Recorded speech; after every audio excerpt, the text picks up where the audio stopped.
예배 시간이 되었습니다. 우리 다 함께 자리에 일어나서 함께 찬양하며 예배 드리시겠습니다.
내가 산을 향하여 눈을 들리라.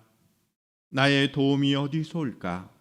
나의 도움은 천지를 지으신 여호와에게서로다. 여호와께서 너를 실족하지 아니하게 하시며 너를 지키시는 이가 졸지 아니하시리로다. 이스라엘을 지키시는 이는 졸지도 아니하시고 주무시지도 아니하시리로다. 여호와는 너를 지키시는 이시라.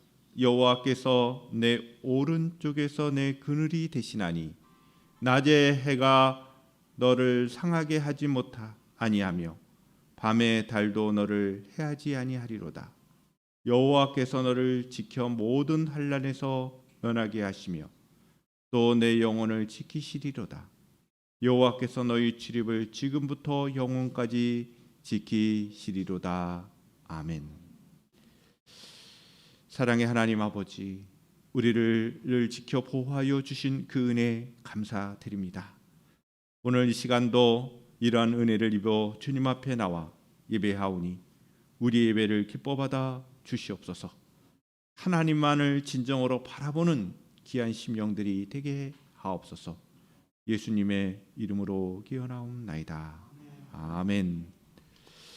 다 함께 찬송가 15장을 불러 찬양 드시겠습니다. 하나님의 크신 사랑.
함께 사두신경으로 신앙을 고백드리시겠습니다.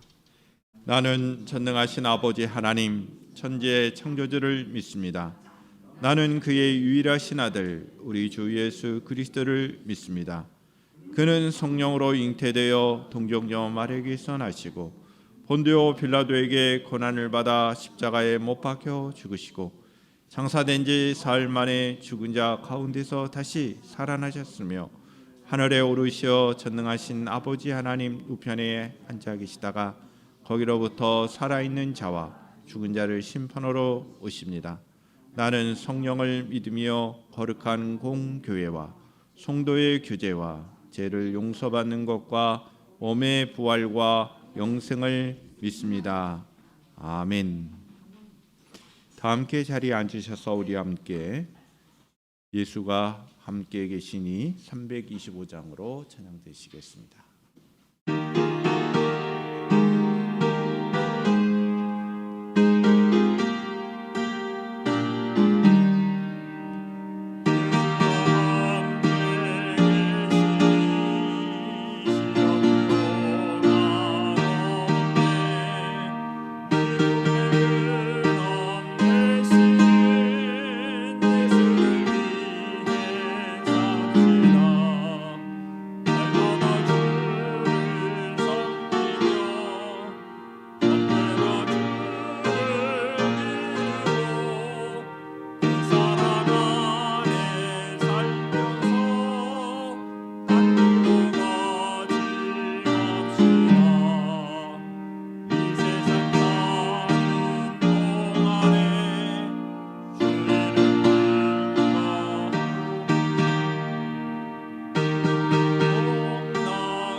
다 같이 기도 드리시겠습니다. 사랑과 은혜가 충만하신 하나님, 지난 한 주간도 주의 사랑 가운데 보호함을 받고 은혜 가운데 살다가 오늘 예배를 드릴 수 있도록 은혜 내려주시니 감사를 드립니다. 일주일의 삶을 돌아보며 믿음으로 살지 못함을 자백하오니 용서하여 주옵소서. 사랑의 하나님, 저희의 죄에 대해서는 완전히 죽게 하시고 주님을 믿는 자로서 온전히 새로운 인격과 신앙을 갖춘 변화된 사람이 되게 하옵시고 오는 한 주간도 주님의 말씀을 의지하며 살게 하여 주옵소서. 이 시간 마음 가운데 믿음의 확신이 없는 성도들에게는 말씀을 통하여 확고한 믿음으로 덧입혀 주옵시고 시험과 고난 중에 있는 성도들에게는 어려움을 이겨내는 말씀을 주옵소서. 질병으로 고생하는 성도들에게는 인간의 생사 화복을 주관하셔 죽은 자도 살리시는 전능하신 하나님을 영접하도록 하여 주옵소서. 또한 저희의 영혼을 어루만지사 새롭게 하시고 잘못된 마음을 고쳐 주옵소서. 많은 거짓과 숨은 죄악과 저지른 죄들을 용서하여 주시고 외로운 마음의 위로를, 병든 몸의 건강함을 허락하여 주옵소서. 사랑의 주님, 기도할 때 정결한 마음을 주시고 말씀을 들을 때 깨달음이 있게 하시며 찬양 중에 기쁨이 있게 하여 주옵소서. 모일 때마다 주님의 사랑과 은혜가 넘치게 하시고 주님의 몸된 교회를 세우고 가정을 주님의 말씀으로 세우는 성도들이 되게 하여 주옵소서. 이 시간 단위에 서신 목사님을 기억하시고 성령의 능력을 더딥혀 주셔서 힘있고 권세 있는 말씀을 증거하게 하옵소서. 거룩하신 하나님, 이 시간 예배를 위하여 봉사하는 손길들을 기억하시고 은혜와 복을 내려 주옵소서. 말씀을 듣는 저희에게도 하나님의 귀한 은혜가 넘치게 하여 주시고 상한 심령이 치유받는 귀한 시간이 되게 하여 주옵소서. 이 모든 말씀 우리 주 예수 그리스도의 이름으로 기도드립니다. 아멘.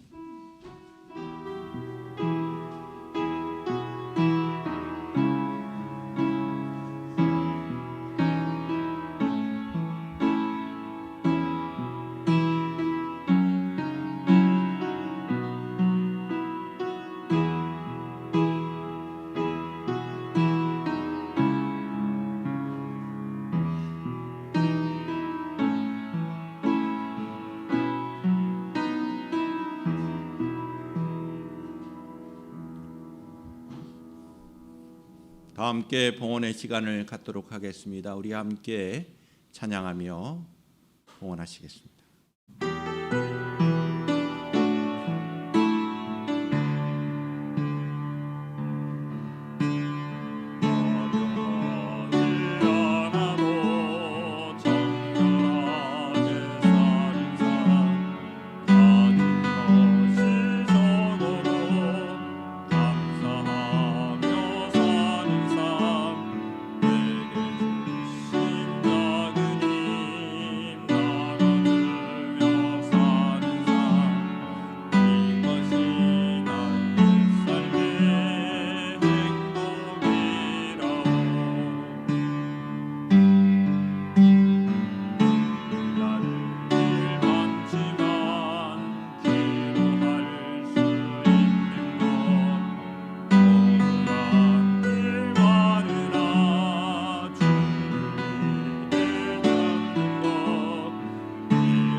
하나님 아버지, 예배 가운데 우리의 모든 것이 하나님의 것임을 고백하며 물질을 통하여 우리의 마음이, 우리의 모든 것이 하나님께 있음을 고백합니다.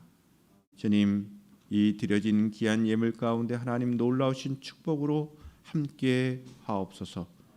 소득의 10회 1조로 영광을 돌려드리는 귀한 믿음의 종 가운데 함께하여 주시고 언제나 귀한 믿음의 종과 가정 가운데 하나님 물질적으로 어려움 당하지 않게 하여 주시고 하나님의 놀라우신 축복하심으로 가득하게 하옵소서.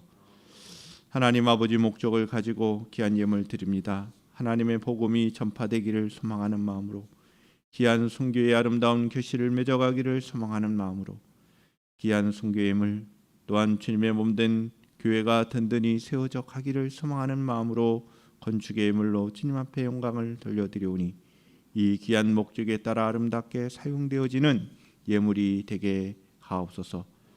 하나님 아버지, 또한 장학의 예물로 또한 감사함으로 하나님 앞에 영광을 돌려드리오니 이 귀한 예물들을 기뻐 받아 주옵시고 범사에 감사하신 말씀을 기억하며 감사의 고백이 풍성할 수 있도록 여러 환경을 주장하여 주시고 또한 하나님을 향한 귀한 마음들이 흔들리지 아니하도록 붙잡아 주시옵소서.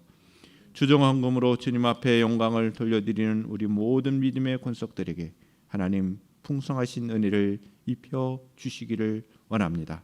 우리 귀한 권사님들을 붙잡아 주시고 또한 귀한 집사님들의 삶과 가정 가운데 하나님 함께하여 주시며 우리 사랑하는 귀한 청년들과 학생들의 삶 가운데도 함께하여 주시옵소서. 저들의 앞날 가운데, 저들의 신앙생활 하는 가운데, 저들의 진로와 진학 가운데 하나님께서 함께하여 주시옵소서. 해리먼의 모든 믿음의 지체들에게도 하나님 풍성하신 은혜를 부어주사 저들의 건강과 저들의 모든 삶 가운데 주님 공급해 주시고 함께해 주시는 귀한 은혜 베풀어 주시옵소서. 이 시간 함께한 모든 믿음의 지체들뿐만 아니라 이 자리에 나오지 못한 우리 사랑하는 믿음의 권속들 호산나의 가족들에게도 하나님 풍성하신 은혜를 늘 입혀주시고 함께 하옵소서. 거룩하신 예수님의 이름으로 축복하며 기도하옵나이다. 아멘.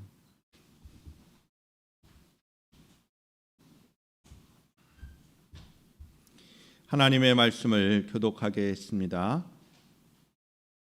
구약성경 사무엘상 14장 24절부터 35절까지의 말씀을 교독을 하겠습니다. 제가 한 절, 여러분들이 한 절 교독을 하시며 마지막 절 35절의 말씀은 같이 읽도록 하겠습니다.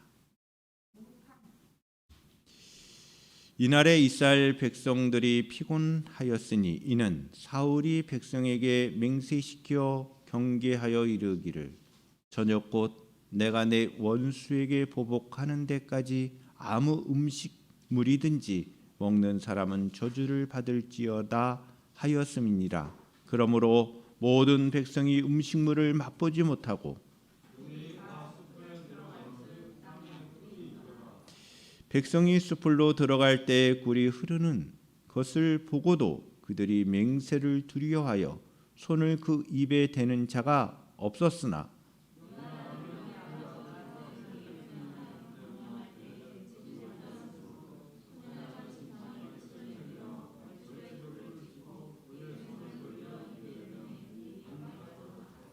그때 백성 중 한 사람이 말하여 이르되 당신의 부친이 백성에게 맹세하여 엄히 말씀하시기를 오늘 음식물을 먹는 사람은 저주를 받을지어다 하셨나이다.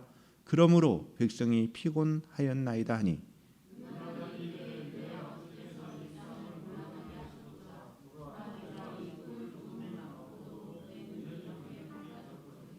하물며 백성이 오늘 그 대적에게서 탈취하여 얻은 것을 의미로 먹었더라면 블레셋 사람을 살육함이 더욱 많지 아니하겠느냐.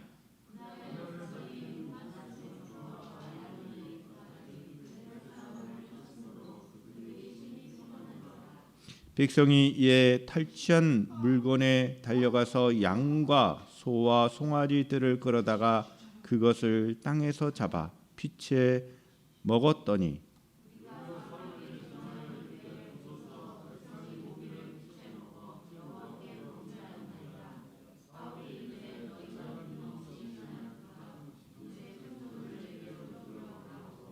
또 사울이 이르되 너희는 백성 중에 흩어져 다니며 그들에게 이르기를 사람은 각기 소와 양을 이리로 끌어다가 여기서 잡아먹되 피채로 먹어 여호와께 범죄하지 말라 하라 하매 그 밤에 모든 백성이 각각 자기의 소를 끌어다가 거기서 잡으니라.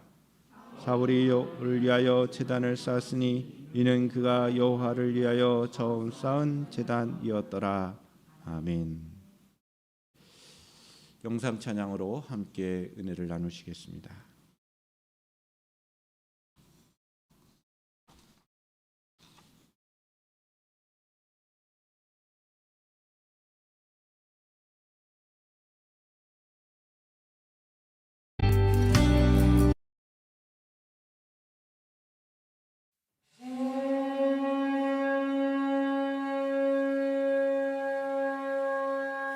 일어나 빛을 발하라. 일어나 빛을 발하라. 그 마음에 주의 사랑을 품은 자들아 다 일어나.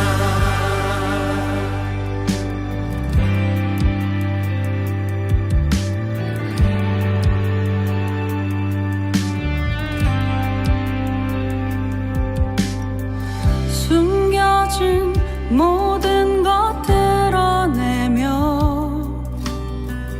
감추인 것 알리는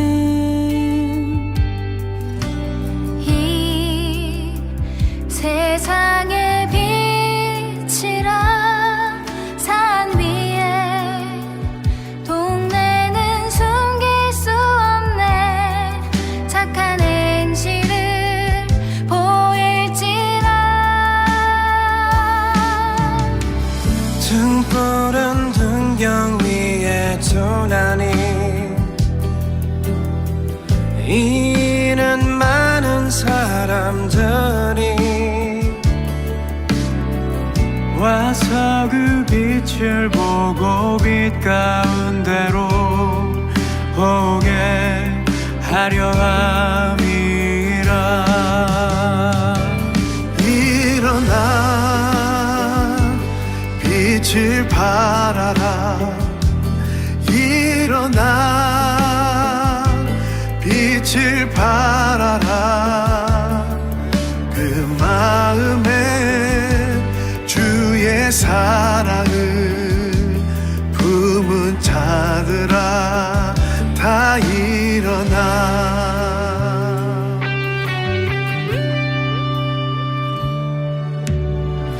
만국이 주의 빛 보게 되며 그 빛 가운데 다니는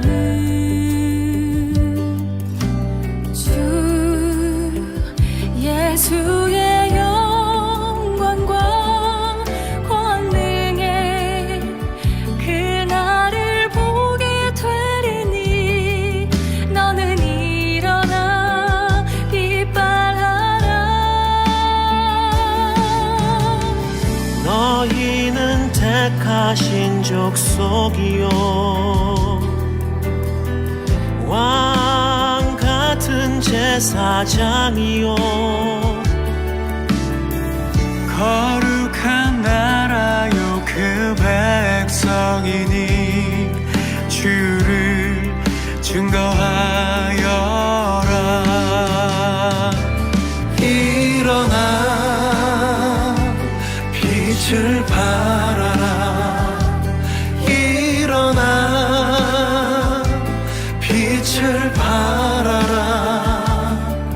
그 마음에 주의 사랑을 품은 자들아 다 일어나. 일어나 빛을 발하라. 일어나 빛을 발하라. 그 마음에 주의 사랑을 품은 자들아 다 일어나. 일어나 빛을 발하라. 일어나 빛을 발하라. 일어나 빛을 발하라. 너는 일어나 빛 발하라. 너는 일어나 빛 발하라.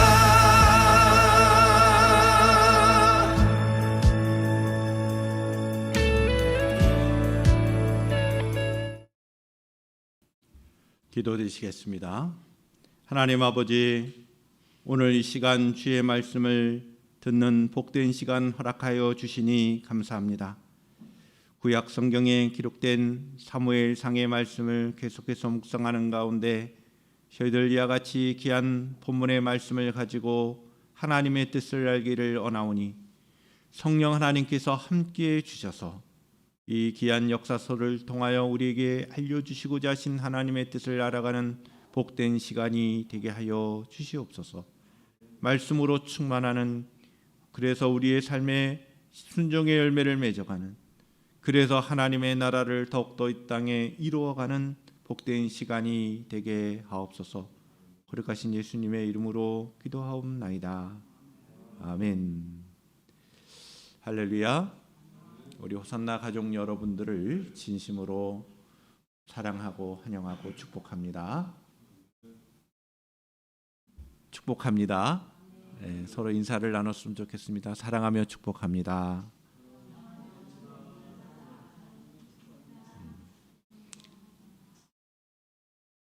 여러분들의 건강을 기원하고 하나님의 평안이 여러분들의 삶 속에 풍성해지기를 기원합니다.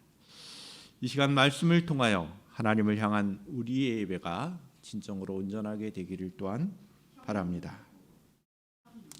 신앙생활이란 무엇일까요? 신앙생활이란 하나님을 바라보는 것입니다. 하나님의 마음을 아는 것입니다. 하나님의 관점을 갖고 사는 것입니다. 내 생각, 내 자신의 이익을 위해서 이 세상 살아가는 것이 아니라 하나님을 생각하고 하나님의 마음을 알고 하나님의 뜻을 깨달아 그 뜻에 순종하는 삶, 이것이 신앙생활이라 할 수 있습니다. 하나님의 뜻에 순종하며 세상을 살아가는 것입니다. 우리는 세상 속에서 살지요. 이거를 부인할 사람은 아무도 없습니다.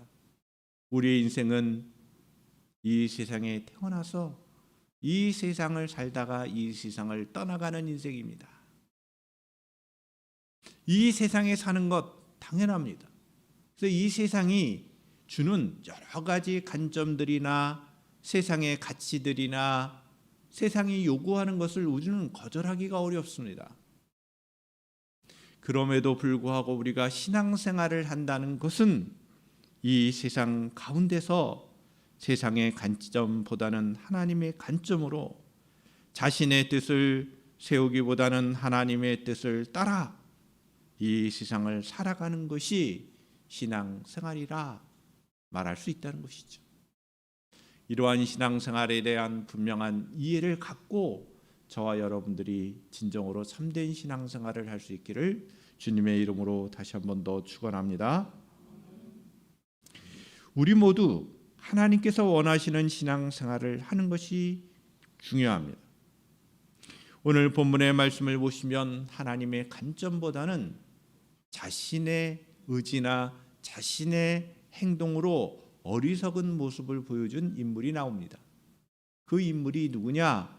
이스라엘의 초대 왕이었던 이 사울 왕이 그러한 행동을 했다는 것입니다. 아니, 하나님께서 왕정 시대를 열면서 첫 번째 세운 이 사울 왕이 왜 이와 같이 어리석은 행동을 했을까요? 하는 의문이 들 수 있습니다. 그러나 이것은 우리의 인간의 연약함이요, 우리도 이러한 상황에 된다면 아마도 사울 같은 행동을 취하지 않았을까 하는 생각이 듭니다. 그러나 하나님의 마음에 합한 자, 진정한 하나님의 뜻을 이 땅에 이루어가야 할, 그리고 하나님의 구원의 역사 속에서 쓰임받을 그러한 다윗 왕을 세우기에 앞서서 인간들에 의해서 인간의 관점 그리고 자신의 생각대로 통치하는 그 모습을 이 사울 왕이 아마도 비교가 되면서 오늘 말씀에 기록이 되어 있지 않는가.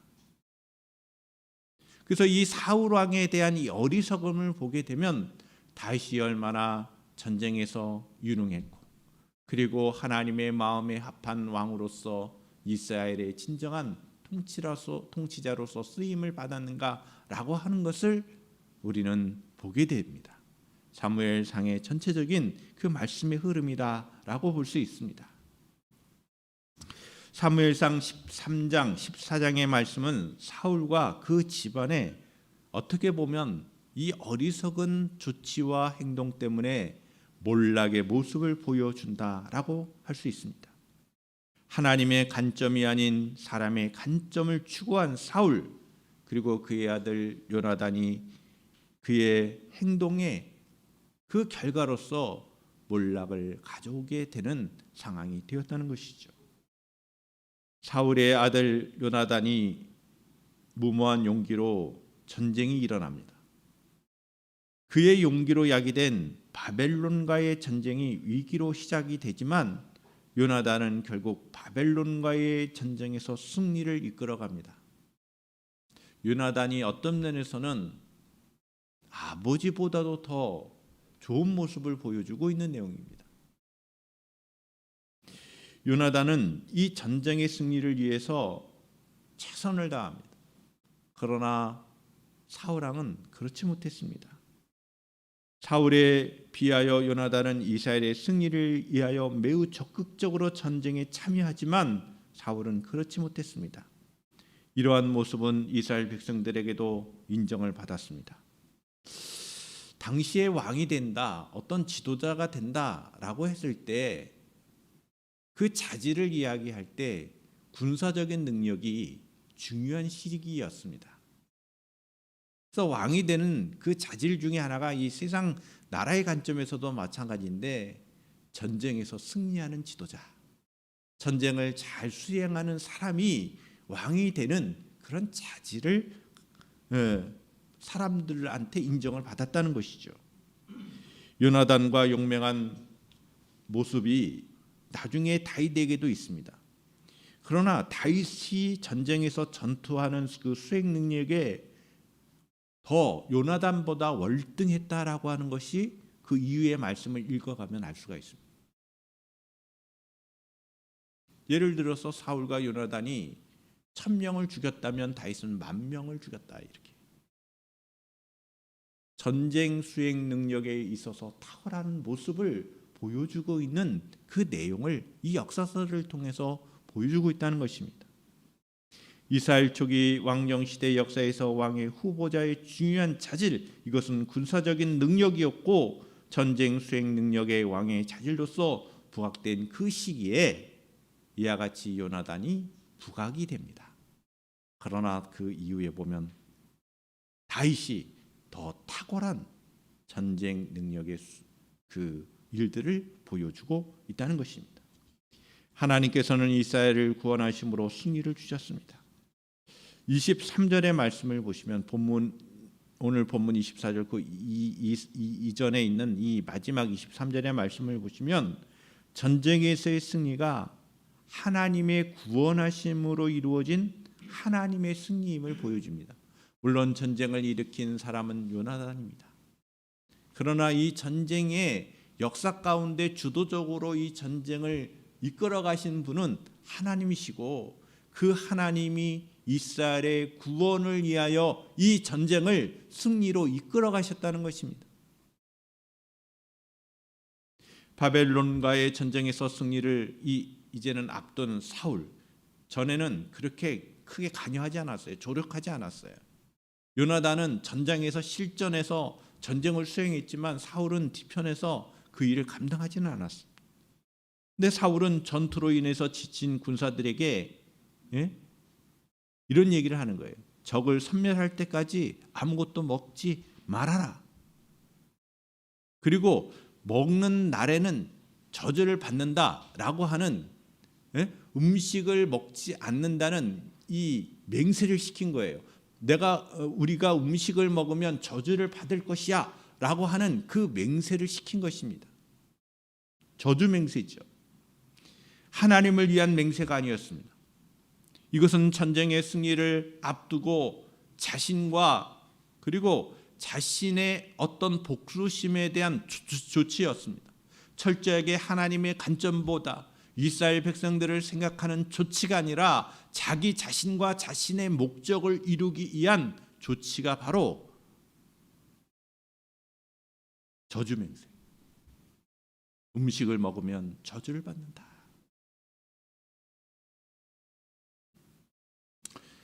그러나 시간이 갈수록 사울의 이러한 조치가 어리석은 것이었음이 드러납니다. 그래서 몰락이 되는 거예요. 사울의 가문이 몰락이 되는 겁니다. 하나님을 위한 삶이 아니라 자기 자신을 위한 삶으로 조치를 내렸던 것입니다. 하나님을 위한 삶이 아니면 결국 어리석은 삶이 된다는 것을 우리는 본문의 말씀을 통해서 전체적으로 이해하고 깨달아야 하는 것입니다. 그럼 오늘 본문의 흐름을 따라서 살펴보겠습니다. 첫 번째 내용은 24절의 말씀입니다. 사울이 자신을 위한 저주 맹세를 이스라엘 백성들에게 하게 했다는 것입니다. 본문 24절의 말씀을 보시겠습니다. 이날에 이스라엘 백성들이 피곤하였으니 이는 사울이 백성에게 맹세시켜 경계하여 이르기를 저녁 곧 내가 내 원수에게 보복하는 데까지 아무 음식물이든지 먹는 사람은 저주를 받을지어다 하였습니다. 그러므로 모든 백성이 음식물을 맛보지 못하고. 여러분 눈에 들어오는 단어가 이것입니다. 내가 내 원수에게 보복하는 데까지. 자기 자신을 위한 전쟁이라는 거예요. 하나님을 위한 전쟁이 아니고 이스라엘 공동체의 진정한 구원을 위한 전쟁이 아니고 자기 자신과 자신의 그 목적, 원수 갚는 이를 위하여 이 전쟁을 함에 있어서 금식을 선포한 거죠.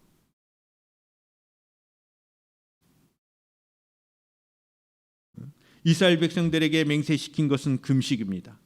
음식을 먹지 못하게 한 것이죠. 내가 내 원수에게 보복하는 데까지 아무 음식 등을 먹지 못하게 하는 이 금식, 이것을 지키지 못하면 저주를 받는다는 이 저주 맹세. 이 금식이라고 하는 것은 어떤 면에서는 매우 신앙적인 행위라고 할 수 있습니다. 이스라엘 공동체 속에 큰 위기가 왔을 때, 우리 개인적으로도 그렇습니다. 우리 개인적인 삶 속에 어려움이 왔을 때, 또 중요한 일들을 결정할 때 금식하며 기도한다. 또 금식한다. 이스라엘 공동체에 국난이 왔을 때 백성들이 모여 금식하며 기도했다라고 하는 것이 구약 성경에 자주 나옵니다. 그런데 사울이 이스라엘 백성들에게 이 금식을 시킨 것은 매우 적절하지 못한 조치였다는 거예요. 이것이 오늘 본문의 핵심입니다. 사울은 하나님의 뜻과 하나님의 공동체인 이스라엘 백성들을 생각한 것이 아니라 자기 자신만을 생각하고 내린 조치였다는 겁니다. 오늘날 세상의 지도자도 마찬가지예요. 그 나라와 그 민족을 위한 중요한 결정과 조치를 해야 함에도 불구하고 자기 자신만을 위한 자기의 생각과 관점만을 가지고 잘못된 조치를 하면 사실은 그 몰락의 시작이라고 할 수 있습니다. 지도자의 책임이 중요하다는 것이죠. 당시에 블레셋을 이스라엘 백성들은 할례가 없는 족속이라고 부르며 조롱했습니다. 하나님의 적으로 여겼습니다. 요나단이 그러했습니다. 요나단의 신앙은 매우 중요한 신앙을 갖고 있습니다. 요나단이 일으킨 전쟁은 어떤 면에서는 하나님을 생각하는 전쟁이 있어요. 그래서 어떻게 보면 무모한 용맹을 가지고 전쟁을 시작했지만 그 전쟁의 마지막은 하나님께서 책임져 주셨어요. 왜요? 하나님을 생각하고 하나님의 관점으로 이스라엘 공동체를 위한 전쟁이었기 때문에 하나님께서 이 전쟁을 승리로 마무리해 주신 거예요. 할렐루야. 근데 사울은 이와 반대로 자기 자신을 위한 조치를 내린 것입니다. 요나단과 다르게 사울은 블레셋을 내 원수로 간주했습니다. 그리고 하나님의 뜻이 아닌 원수에 대한 보복으로 저주 맹세를 하게 했다는 것이죠. 사적인 복수심과 공명심에 사로잡힌 이 사울에게 굶주리고 지친 군사들, 이스라엘 백성들은 안중에도 없었던 것입니다. 얼마나 이 전쟁을 수행하면서 배가 고팠을까요? 체력이 소모됐을까요? 이런 백성들은 안중에 없는 것입니다. 오직 내 자신과 내 원수에 대한 보복만이 사울에게 있었던 것입니다. 먹지 말고 블레셋을 치라고 명령한 것이죠. 사람의 안위를 돌아보지 않는 이 동원령, 그리고 그러한 요구, 그리고 맹세, 이것은 믿음의 도전이 아니라 자신이 갖고 있는 권력을 남용한 것입니다. 사람이 소진되고 기본적인 삶이 무너지는데 그것을 가리켜 하나님의 일이라고 할 수 없죠. 여러분, 우리 기독교의 신앙은요, 철저하게 하나님 중심적인 거예요. 그런데 사람을 무시하지 않습니다. 사람의 마음과 사람의 육체적인 필요를 외면하지 않습니다. 그래서 성경은 말씀합니다. 우리가 열심히 일을 했느냐? 피곤하지, 쉬어라. 그것이 우리에게 주는 안식일의 계명입니다. 성경은 우리에게 이 노동의 신성함을 알려주는 동시에 쉼에 대한 중요성을 일깨워주고 있는 것이 기독교 신앙의 가르침입니다. 여러분, 우리가 일을 하고 노동하는 것은 매우 귀한 가치 있는 일입니다. 동시에 우리가 육신적으로 피로를 풀고 쉼을 얻는 것 매우 중요한 일이라는 거예요. 하나님의 일을 우리가 수행함에 있어서도 마찬가지입니다. 육신적인 피로를 채우지 않으면 안 된다는 거예요. 할렐루야. 그래서 이 기독교 신앙을 할 때 우리의 욕심 때문에 사람을 도구화하는 일은 없어야 한다는 거예요. 사람을 중요시 여기고 사람이 일을 하는 것, 봉사하는 것, 이것도 매우 중요한 가치 있는 일이다라는 생각을 하고 우리가 기독교 신앙을 가져야 됩니다. 할렐루야. 그러니까 진정한 기독교 신앙의 본질을 여러분 잘 아셔야 됩니다. 역사를 흘러오면서 왜 교회가 지금까지도 많은 문제가 있어 왔어요. 그런데 그 많은 문제들은 대부분들의 사람들의 욕심과 거짓된 가르침과 교회를 무너뜨리려고 하는 사단의 계략으로 교회가 많은 어려움을 겪어왔어요. 그러나 하나님께서 우리에게 말씀하시는 것은 뭐냐면 사람을 귀중하게 여겼다는 거예요. 왜 하나님께서 사람을 창조하셨나요? 사람이 귀하니까. 세상 가운데 사람을 두고 세상을 하나님의 뜻대로 살게 하기 위하여 사람을 창조하셨습니다. 사람을 귀중하게 여기시는 하나님을 바라보아야 하는 거예요. 따라서 우리는 사람을 마치 자신의 목적을 이루기 위한 도구화해서는 안 된다는 성경적 가르침을 우리는 분명히 알고 신앙생활을 해야 하는 것입니다. 이것이 오늘 본문 첫 번째 24절 짤막한 한 구절이지만 이 말씀을 통하여 우리에게 주는 교훈이 되는 것입니다. 두 번째 본문으로 가겠습니다. 두 번째 25절부터 30절의 말씀을 보시면 요나단이 사울의 저주 맹세에 대하여 비판을 합니다. 아들이 아버지의 지한 행동에 대하여 비판합니다. 본문 25절 30절의 말씀을 보시겠습니다. 그들이 다 숲풀에 들어간즉 땅에 꿀이 있더라. 백성이 숲풀로 들어갈 때 꿀이 흐르는 것을 보고도 그들이 맹세를 두려워하여 손을 그 입에 대는 자가 없었으나 요나단은 그의 아버지가 백성에게 맹세하여 명령할 때에 듣지 못하였으므로 손에 가진 지팡이 끝을 내밀어 벌집에 꿀을 찢고 그의 손을 돌려 입에 대매 눈이 밝아졌더라. 그때 백성 중 한 사람이 말하여 이르되 당신의 부친이 백성에게 맹세하여 엄히 말씀하시기를 오늘 음식을 먹는 사람은 저주를 받을지어다 하셨나이다. 그러므로 백성이 피곤하였나이다 하니 요나단이 이르되 내 아버지께서 이 땅을 곤란하게 하셨도다. 보라, 내가 이 꿀 조금을 맛보고도 내 눈이 이렇게 밝아졌거늘 하물며 백성이 오늘 그 대적에게서 탈취하여 얻은 것을 의미로 먹었더라면 블레셋 사람을 상륙함이 더욱 많지 아니하겠느냐. 이스라엘 군사들이 육체적인 피로를 회복해 줄 수 있는 이 꿀을 발견했음에도 불구하고 먹지 못합니다. 이 꿀이라고 하는 것은 매우 이 야생에서 귀한 것이죠. 그러나 귀한 만큼 또한 우리의 육체적인 것을 피로를 빨리 회복시켜 줄 수 있는 아주 귀중한 양식이 되는 겁니다. 사울이 한 이 저주 맹세를 두려워했기 때문에 이스라엘 사람들이 이 꿀조차도 먹지 못하는 상황이 된 겁니다.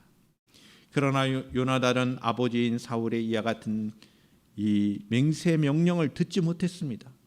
요나단은 온 이 벌집의 꿀을 먹고 난 이후에 눈이 밝아졌다라고 말합니다. 이 눈이 밝아졌다는 것은 이 피로가 회복되었다는 것입니다. 요나단은 사울이 했던 맹세 조치 사건에 대하여 나중에 백성들 가운데 한 사람에게 듣게 됩니다.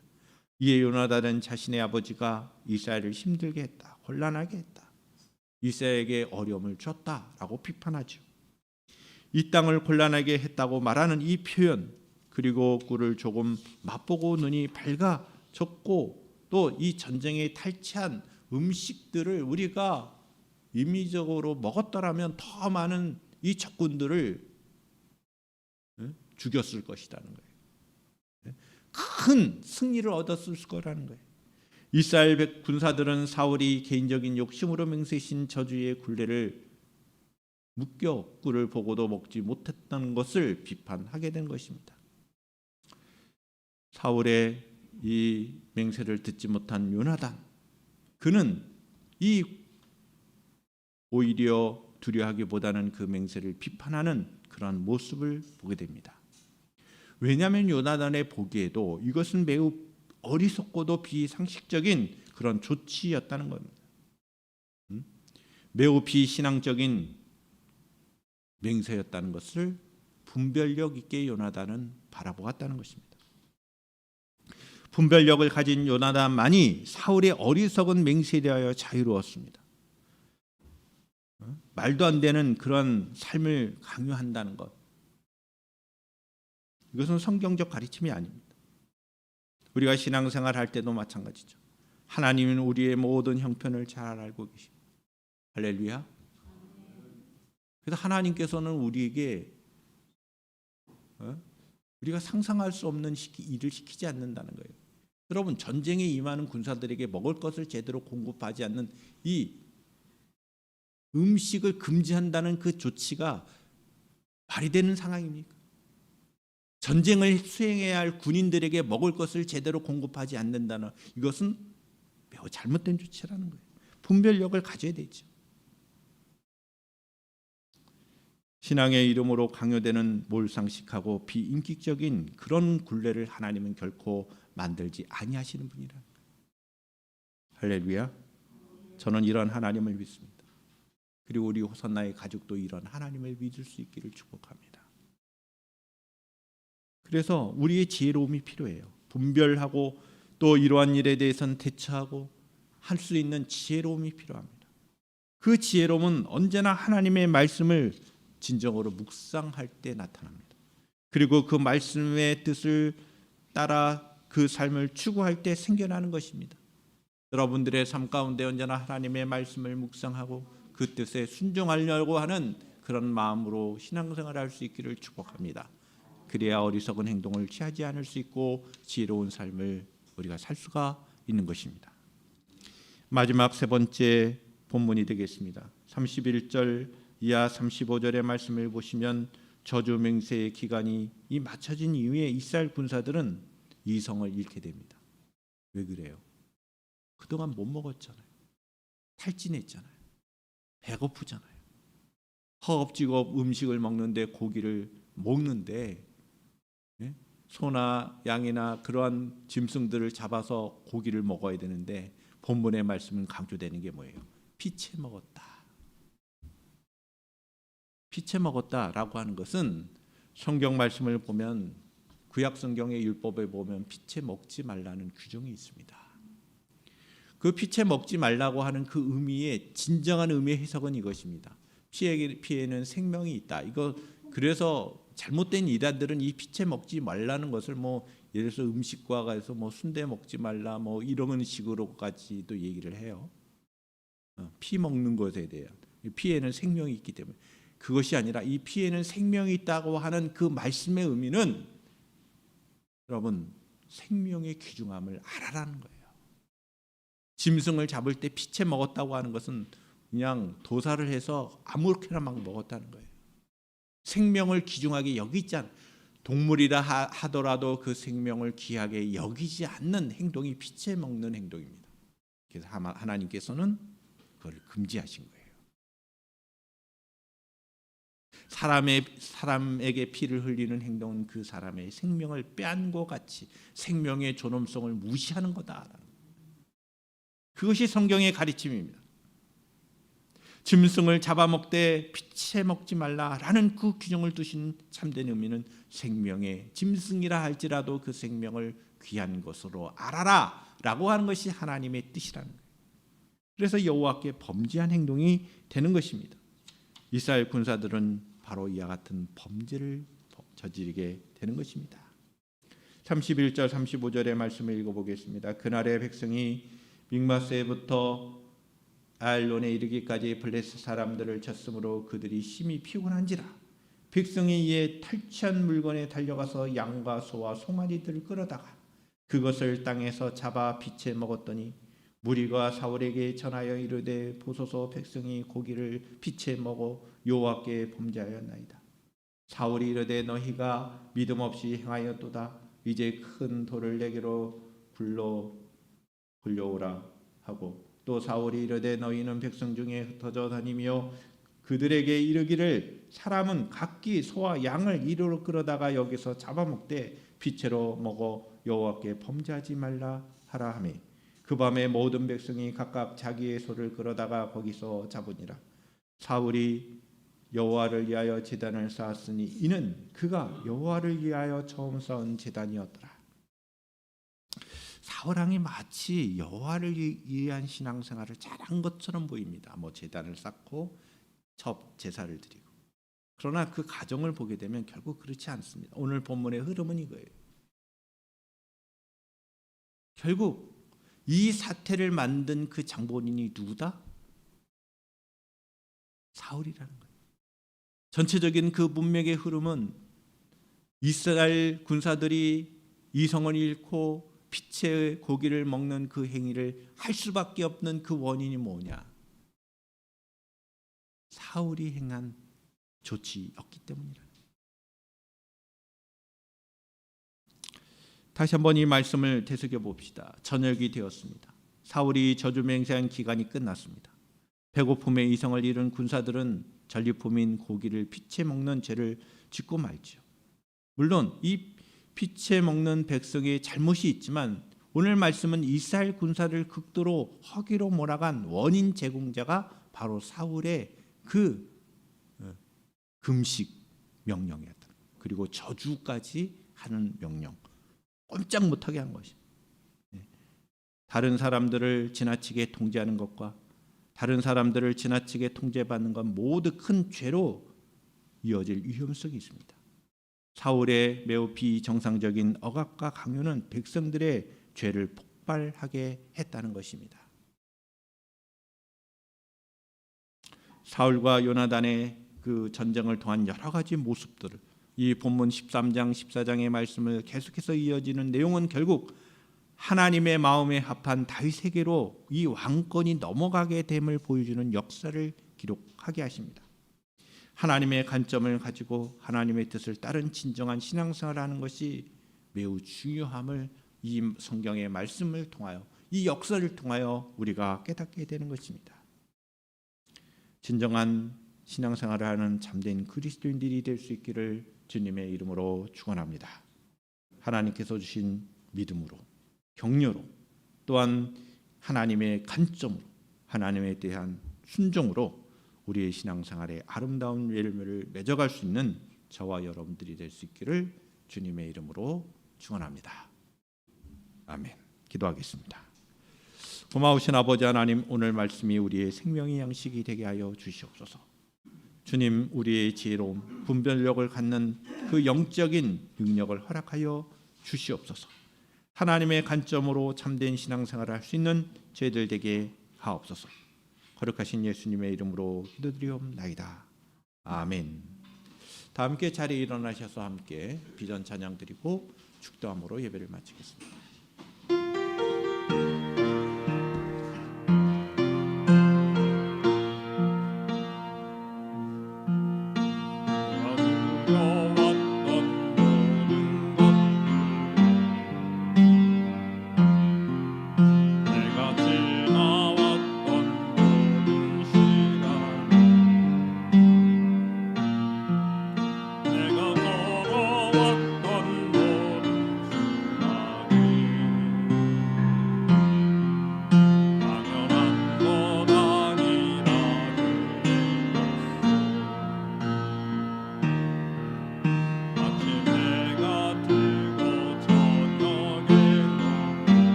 하나님 아버지, 하나님의 말씀을 따라 살아가는 저희들의 복된 인생이 되게 하옵소서. 어리석은 인생이 아니라 지혜로운 복된 인생의 삶을 살 수 있는 저희들 되게 하여 주시옵소서. 우리 자신들의 이익을 위한 것이 아니라 하나님의 영광을 위한 참으로 복된 인생의 길을 걸어가는 저희들 되게 하여 주시옵소서. 이제는 우리 주 예수 그리스도의 은혜와 하나님 아버지의 극진하신 사랑하심과 성령님의 대조 교통케 하심이 주의 말씀을 따라 살기를 다짐하는 주의 백성들 위해 지금부터 영원토록 함께 하시기를 간절히 축원하옵나이다. 아멘.